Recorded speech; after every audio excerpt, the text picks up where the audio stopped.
बात करेंगे इसकी सीड की। सीड क्या है? फाइनल प्रोडक्ट है सेक्सुअल रिप्रोडक्शन का, final product of sexual reproduction.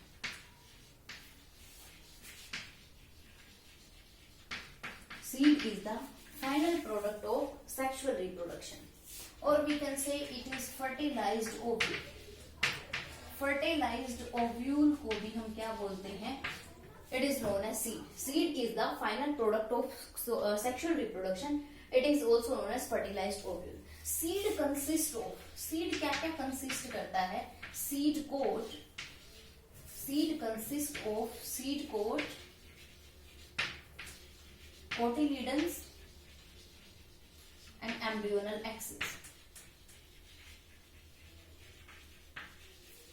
Dicot के केस में अगर हम बात करें, सीड को खोल के देखें तो इस तरह का सीड है। ये प्लम्यूल, रेडिकल, ये epicotyl, hypocotyl, these are the cotyledons. Seed coat जो है, जो इंटेगुमेंट्स हैं ओव्यूल के, ओव्यूल से सीड किससे बना है? ओव्यूल से। ओव्यूल के इंटेगुमेंट्स हैं that are converted into seed coat. Integuments है जो ओव्यूल के, कितने इंटेगुमेंट्स है? 2, outer integument and inner integument. Integuments converted into seed coat.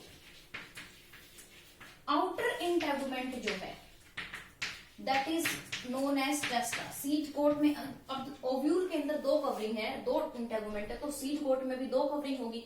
Outer जो कवरिंग है दैट इज टेस्टा, और जो इनर इंटेगुमेंट है that is converted, integument is converted into tegmen. तो सीड कोट के बाहर जो आउटर सीड के अगर बाहर की कवरिंग उतारे, ट्रांसपेरेंसी दैट इज टेस्टा, और अंदर वाली जो होती है दैट इज टेगमेन। तो ये था सीड। अब दूसरा सीड कोट के बाद आता है कोटिलीडन्स। सीड के कोट के बाद सेकंड क्या है? कोटिलीडन्स। कोटिलीडन्स क्या है? These store food materials. Cotyledons, these are swollen due to storage of food. These are swollen due to storage of food. Food की स्टोरेज की वजह से ये स्वोलन होती हैं, इनको कोटिलीडन्स बोलते हैं। अब सीड जो है 2 टाइप का है, एक है एल्ब्यूमिनस सीड्स और एक होते हैं नॉन एल्ब्यूमिनस। एल्ब्यूमिनस सीड्स जिनके अंदर एल्ब्यूमिन प्रेजेंट होता है, it does not completely consumed by embryo. Embryo उसको कंप्लीटली कंज्यूम नहीं करता है। अब एम्ब्रियो के अंदर बात करें तो एंडोस्पर्म से न्यूट्रिशमेंट लेता है, वही एंडोस्पर्म अब इसमें कन्वर्ट हो गया। सीड की बात करें तो वो कोटिलीडन्स में। कोटिलीडन्स स्वोलन होती है, इनके अंदर रिजर्व फूड मटेरियल होता है।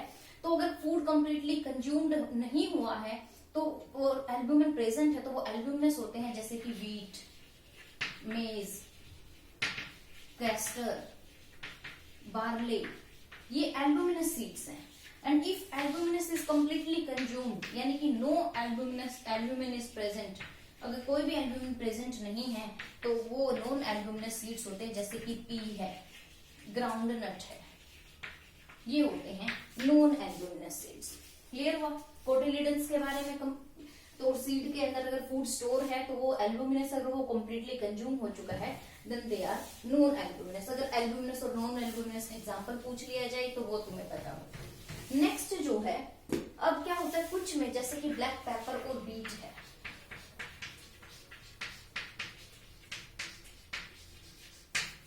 They have remnants of new cells. इनके अंदर न्यू सेलस, यानी कि जो एम्ब्रियो सैक था, एम्ब्रियो सैक के बाहर न्यू सेलस प्रेजेंट है। उस न्यू सेलस वैसे तो रीजनरेट हो जाता है, लेकिन कुछ में वो न्यू सेलस परसिस्टेंट रहता है, जिसको हम बोलते हैं perisperm. Remnant of nucellus is known as perisperm, उसको हम पेरिस्पर्म बोलते हैं। और पेरिस्पर्म किस किस में प्रेजेंट होता है? ब्लैक पेपर और बीट के अंदर। अब क्या है कि अगर नेक्स्ट हम बात करें, सीड जो है, सीड के अंदर जो माइक्रोपाइल, अब इंटेगुमेंट्स थे ओव्यूल के, वो हार्ड हुए, सीड कोट्स में कन्वर्ट हो गए। माइक्रोपाइल जो था, माइक्रोपाइल यानी कि वो एंड जहां से पोलन ट्यूब एंटर की है, पोलन ट्यूब्स जो है वो कहां से एंटर करती है? मैक्सिमम जो ऑर्गेनिक प्लांट्स होते हैं उनमें पोलन ट्यूब माइक्रोपाइल एंड से एंटर करती है ओव्यूल के अंदर। Micropyles remains as a small pore. It remains as a small pore. ये एक स्मॉल पोर की फॉर्म में रहता है जिसके थ्रू ऑक्सीजन या हम कहें गैसेस और वाटर जो है सीड के अंदर एंटर करता है, that is through this micropyle. इस माइक्रोपाइल के थ्रू वाटर और गैसेस सीड के अंदर एंटर करती हैं। अब जैसे ही सीड मैच्योर होता है, सीड के अंदर जो है डिहाइड्रेशन स्टार्ट हो जाती है, यानी कि सीड का जो वाटर कंटेंट है वो रिड्यूस हो जाता है। सीड का वाटर कंटेंट रिड्यूस हो जाता है। रिड्यूस्ड वो कितना रह जाता है? सिर्फ 10 से 15% सीड के अंदर वाटर रह जाता है। And seed enters into a state of dormancy. Seeds एक डोरमेंसी के स्टेट में चला जाता है जिसको इनएक्टिव पीरियड बोलते हैं। सीड देन एंटर इनटू, अब सीड के अंदर डिहाइड्रेशन हो गई, वाटर कंटेंट कम हो गया, सिर्फ 10 से 15% बचा, and then it enters into a state of inactive period जिसमें उसका मेटाबॉलिज्म वगैरह रुक जाता है, वो इनएक्टिव स्टेट में चला जाता है और उस इनएक्टिव स्टेट को हम क्या बोलते हैं? डोरमेंसी। जैसे ही उसको favourable condition, optimum temperature, oxygen, जैसे ही उसको फेवरेबल कंडीशंस मिलेंगी, the seed and regains it's, वो दोबारा से जनरेट करेगा, वो डोरमेंसी पीरियड से बाहर आएगा एंड इट जर्मिनेट, सीड जो है वो जर्मिनेट हो जाएगा। सीड के बाद नेक्स्ट आता है फ्रूट। सीड के बाद नेक्स्ट जो है that is a fruit. Fruit is formed from ovary. Fruit किससे बना है? Formed from ovary. ओवरी से फ्रूट बना है। वॉल है जो ओवरी की, converted into pericarp. Wall of the ovary is converted into pericarp. अब फ्रूट जो है कुछ में फ्लैशी होता है, फ्रूट जो है फ्लैशी भी हो सकता है, जैसे कि मैंगो है, गुआवा है, इनमें फ्रूट फ्लैशी होता है, और कुछ में ड्राई फ्रूट होते हैं जैसे कि ग्राउंडनट है, आलमंड्स वगैरह हैं, ये क्या होते हैं? कैशू वगैरह हैं, ये सारे क्या है? ड्राई फ्रूट्स हैं। फ्रूट में भी फ्लैशी, इट में भी ड्राई। इसके अलावा फ्रूट हमें ये पता है ओवरी से डेवलप हुआ है। बाकी थैलेमस जो है, थैलेमस जिसके ऊपर ये होता है फ्लावर का थैलेमस, और इसके ऊपर इस तरह से ये ओवरी प्रेजेंट है। तो क्या होता है? सिर्फ ओवरी से फ्रूट बनता है। कुछ फ्रूट्स में ओवरी के साथ ये थैलेमस भी इन्वॉल्व हो जाता है, and based on the involvement of this, fruits 3 type के हैं हमारे पास। ट्रू फ्रूट्स, एक होता है false fruit. If fruit formed from ovary, fruit जो है फॉर्म्ड ओनली फ्रॉम ओवरी, अगर फ्रूट सिर्फ ओवरी से बनता है, फ्रूट बनता ही किससे है? ओवरी से। अगर फ्रूट सिर्फ ओवरी से बनता है, वो फ्रूट्स ट्रू फ्रूट्स होते हैं। If thalamus is also involved along with ovary, अगर ओवरी के साथ thalamus is also involved along with ovary, it is known as false fruit. तो उसको हम क्या बोलते हैं? उसको हम बोलते हैं फॉल्स फ्रूट। अगर थैलेमस के साथ साथ ओवरी भी, ओवरी तो है ही, ओवरी से फ्रूट बनता ही है, अगर ओवरी के साथ साथ थैलेमस भी अगर फ्रूट की फॉर्मेशन में इन्वॉल्व हो गया तो उसको हम फॉल्स फ्रूट बोलते हैं। ये फॉल्स फ्रूट है, जैसे कि एप्पल है, स्ट्रॉबेरी है, इनके केस में थैलेमस भी प्रेजेंट होता है, तो उसको हम क्या बोलते हैं? फॉल्स फ्रूट बोलते हैं। जैसे अगर हम ये हमारा एप्पल है, तो ये जो पार्ट होता है, ये जो पार्ट है ये थैलेमस से बना हुआ है, तो एप्पल क्या है हमारा? Apple is the false fruit. अब कुछ फ्रूट्स जो है वो बिना फर्टिलाइजेशन के बनते हैं। Some fruits are formed without fertilisation, they are known as parthenocarpic fruits. तीसरी फ्रूट की टाइप है पार्थिनोकार्पिक।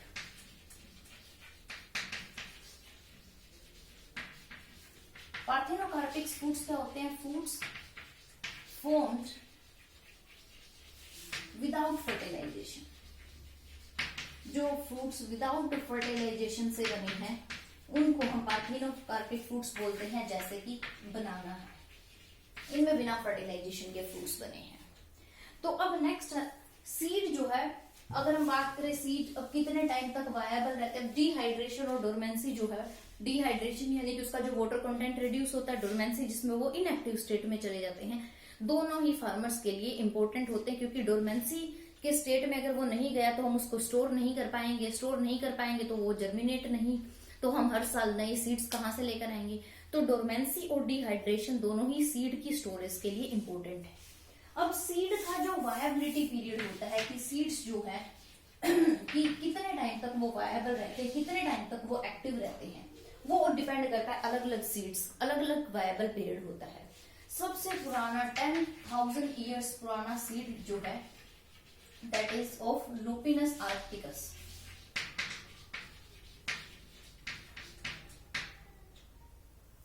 आर्क्टिकस ये सबसे पुराना सीड है 10,000 ईयर्स, और एक है 2,000 ईयर्स पहले का, ये तो आर्कटिक टुंड्रा में मिला है। दूसरा है फोनिक्स डेक्टाइलीफेरा, ये किंग हेरोड्स के पैलेस के पास मिला है। तो 10,000 साल सबसे पुराना सीड पूछा जाए तो लुपिनस आर्क्टिकस का, 2,000 साल पुराना जो है दैट इज ऑफ फोनिक्स डेक्टाइलीफेरा, एक तरह का डेट पाल्म का है ये। क्लियर हो। इसके बाद नेक्स्ट टॉपिक बचता है लास्ट हमारा एपोमिक्सिस और पोली एम्ब्रियोनी का। नेक्स्ट क्या है? एपोमिक्सिस। एपोमिक्सिस क्या है? A type of asexual reproduction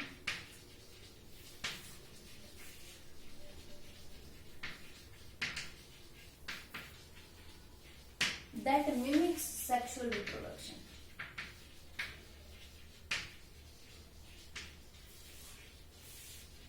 asexual reproduction की एक टाइप है जो कि सेक्सुअल रिप्रोडक्शन की कॉपी करते हैं, और ये होती है मेनली किसमें?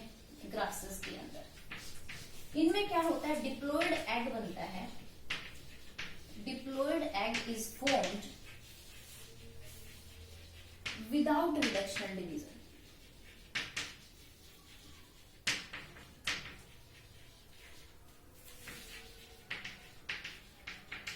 अब एसेक्सुअल रिप्रोडक्शन है जो सेक्सुअल रिप्रोडक्शन की कॉपी करती है, और एपोमिक्सिस में क्या होता है? Seeds are formed without fertilisation. जैसे फ्रूट्स बिना फर्टिलाइजेशन के बने, उस प्रोसेस को हमने पार्थिनोकार्पी बोला। यहाँ क्या होते हैं? Seeds formed without fertilisation. यहाँ सीड जो है बिना फर्टिलाइजेशन के बनता है। डिप्लॉयड एग बनेगा विदाउट रिडक्शनल डिवीजन, बिना मियोसिस के डिप्लॉयड एग बनेगा that is directly converted into seed, यानी कि जो डायरेक्टली जो है सीड में कन्वर्ट हो जाता है। यहाँ क्या होता है? डिप्लॉयड एग जो है बिना रिडक्शनल डिवीजन के बनेगा and it is converted into directly, ये जो है एम्ब्रियो में कन्वर्ट हो जाता है। तो एपोमिक्सिस तो क्या होगी? एक टाइप की ये सेक्सुअल रिप्रोडक्शन है जिसमें जो सेक्सुअल रिप्रोडक्शन की कॉपी करता है। सेक्सुअल की कॉपी क्यों कहा? क्योंकि ये सेक्सुअल में सीड्स नहीं बनते, यहाँ सीड्स बने हैं, ग्रासेस के अंदर होती है। सीड्स बिना फर्टिलाइजेशन के बनता है, उस प्रोसेस को एपोमिक्सिस बोलते हैं। इसमें पेरेंटल कैरेक्टर्स रीस्टोर होते हैं, वो सेग्रीगेट नहीं होते क्योंकि ये एसेक्सुअल से बने हैं। अब क्या होता है? अब जैसे डिप्लॉयड एग जो है वो बिना रिडक्शनल डिवीजन के बना, वो डायरेक्टली किसमें डेवलप हो गया? एम्ब्रियो के अंदर। तो ऐसे के एक तो ये केस हो गया डिप्लॉयड एग वाला कि डिप्लॉयड एग यानी कि रिडक्शनल डिवीजन नहीं हुई, एम्ब्रियो रिडक्शनल डिवीजन नहीं हुई मेगास्पोर की, बिना रिडक्शनल डिवीजन के, बिना मियोसिस हुए डायरेक्टली डिप्लॉयड एग बन गया और डिप्लॉयड एग से एम्ब्रियो बना। अब कुछ में क्या होता है? एक दूसरी टर्म हम यूज करते हैं, एक यूज होती है पोली एम्ब्रियोनी। पोली एम्ब्रियोनी यानी कि formation of more than one embryo, formation of more than one embryo in a seed, more than one embryo in a seed। अगर एक सीड के अंदर एक से ज्यादा एम्ब्रियो प्रेजेंट है तो उसको हम बोलते हैं पोली एम्ब्रियोनी, और इसका मोस्ट कॉमन एग्जांपल है सिट्रस फ्रूट्स। सिट्रस फ्रूट्स के मैंगो, ये जो है जैसे लेमन है, ऑरेंज है, इनका अगर हम सीड निकाल के देखेंगे तो सीड के अंदर बहुत सारे छोटे छोटे एम्ब्रियो होते हैं। वो एम्ब्रियो कहाँ से आते हैं? कि जो एम्ब्रियो सैक के बाहर न्यू सेलस होता है, न्यू सेलस के सेल्स जो है, cells of nucellus protrudes into embryo sac. Cells of nucellus protrudes into embryo sac. ये एम्ब्रियो सैक में प्रोट्रूड्स हो जाएंगे एंड फॉर्म्ड एम्ब्रियो, और क्या बनाएंगे? एम्ब्रियो बनाएंगे। तो इस तरह से वो जितने अब बहुत सारे सेल्स जाएंगे न्यू सेल्स के, जितने सेल्स जाएंगे उतने ही एम्ब्रियो बनेंगे। तो वो पोली एम्ब्रियोनी है जिसमें एक सीड के अंदर बहुत सारे एम्ब्रियो प्रेजेंट होते हैं। एग्जाम्पल है सिट्रस फ्रूट्स का कि इनके अंदर बनते कैसे हैं, जो न्यू सेल्स है वो एम्ब्रियो सैक में प्रोट्रूड कर जाता है और एम्ब्रियो सैक में प्रोट्रूड करेगा तो उसके सेल से बहुत सारे एम्ब्रियो बनते हैं। तो ये था पोली एम्ब्रियोनी। अब एपोमिक्सिस इंपॉर्टेंट है क्योंकि हाइब्रिडाइजेशन से जो सीड्स बनते हैं वो हर साल बनाने पड़ते हैं, क्योंकि जब हम उनको ग्रो करवाते हैं तो उनके कैरेक्टर सेग्रीगेट हो जाते हैं। तो वहां एपोमिक्सिस इंपॉर्टेंट है क्योंकि इसके कैरेक्टर सेग्रीगेट नहीं होते हैं, ये बिना फर्टिलाइजेशन के बनते हैं, तो कैरेक्टर्स एज इट इज रहते हैं, तो हर साल नए सीड्स जनरेट करने की जरूरत नहीं होती है। ये था हमारा चैप्टर 2 रिवीजन कंप्लीट हुई sexual reproduction in flowering plants की।